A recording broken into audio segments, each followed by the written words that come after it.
Bonjour à tous, je vous propose d'aller poser quelques questions aujourd'hui à Thierry Blandinière et Maha Fournier sur la récente annonce de la cession de Neovia au groupe ADM. La nutrition santé animale chez InVivo, c'est un secteur stratégique qui implique beaucoup de monde en France, notamment suite au rachat d'Evialis. Au début de cette histoire, des questions ont été posées avec les coopératives de se dire mais est-ce qu'InVivo, finalement, en reprenant Evialis, n'est pas un concurrent quelque part de ses adhérents? Les réponses ont été apportées par InVivo, notamment vers les coopératives, en disant voilà, je vous propose donc l'opération suivante, c'est de recéder les sites industriels d'aliments complets aux coopératives candidates pour que ces coopératives restructurent leurs filières localement. C'est ce que nous avons fait depuis maintenant 5 ans, c'est-à-dire que nous avons recédé la majorité des actifs aux coopératives et en même temps on nous a dit finalement InVivo va se positionner sur le prémix et notamment l'innovation et surtout l'international. Et donc on est parti d'une histoire française à la base et finalement sur la France on s'est retrouvé avec les coopératives où on a rempli parfaitement notre mission, c'est-à-dire la structuration des filières pour la compétitivité des filières.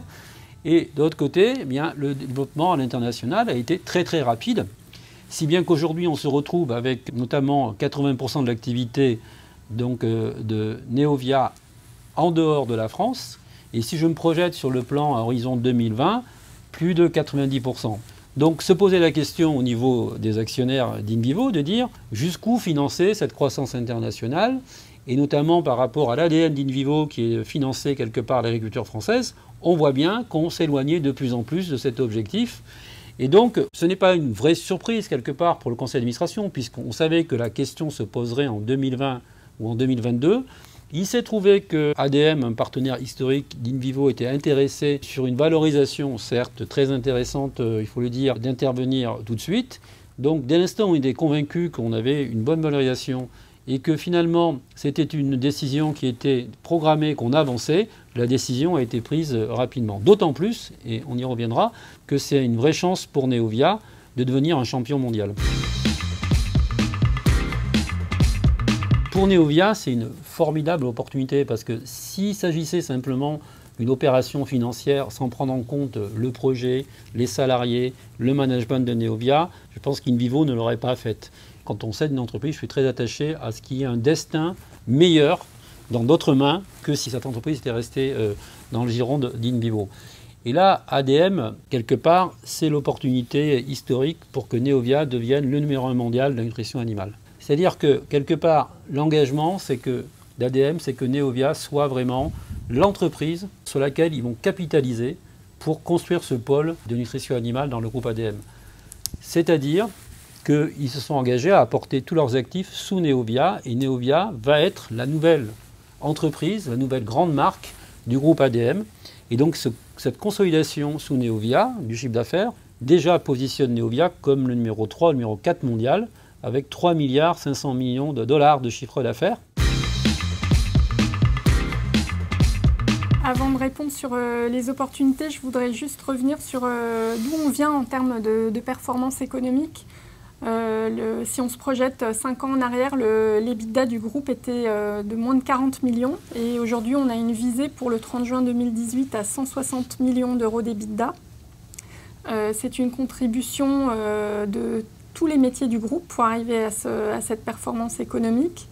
Et la contribution des métiers autres que Neovia, donc Bioline, anciennement AgroSciences, InVivo Retail, InVivo Wine, et puis les métiers historiques que sont la centrale d'achat agrofourniture et puis le trading, contribuent tous à cette performance économique. Et donc il y a eu un travail de construction d'un business model avec un portefeuille d'activités équilibré, résilient, performant économiquement. Et ce travail s'est fait sur plusieurs années avec l'aide de financements qui ont permis d'arriver à ce résultat. Et donc on avait travaillé sur des financements diversifiés, que ce soit par de l'equity, en faisant rentrer des investisseurs minoritaires donc dans Neovia, mais également récemment dans Bioline, ou à travers des levées obligataires, ou des titres participatifs récemment, et puis bien sûr de la dette moyen-long terme. Et donc ce que va apporter cette opération, c'est des ressources financières qui vont permettre de booster le plan de chacun de ces métiers, plan qui existait déjà dans le plan 2025 by InVivo, mais qui peut être accéléré grâce à cette ressource financière nouvelle. Et puis également, ça peut permettre de financer le développement d'un autre métier, une nouvelle activité qui viendrait là aussi apporter un nouveau portfolio d'activités aux côtés des trois piliers. Donc je pense que c'est une ressource qui va être utilisée à bon escient dans les prochains mois et années du business plan du groupe. Je voudrais vraiment réaffirmer le fait que le plan 2025 by InVivo, dont l'objectif est de 300 millions d'euros, reste toujours d'actualité.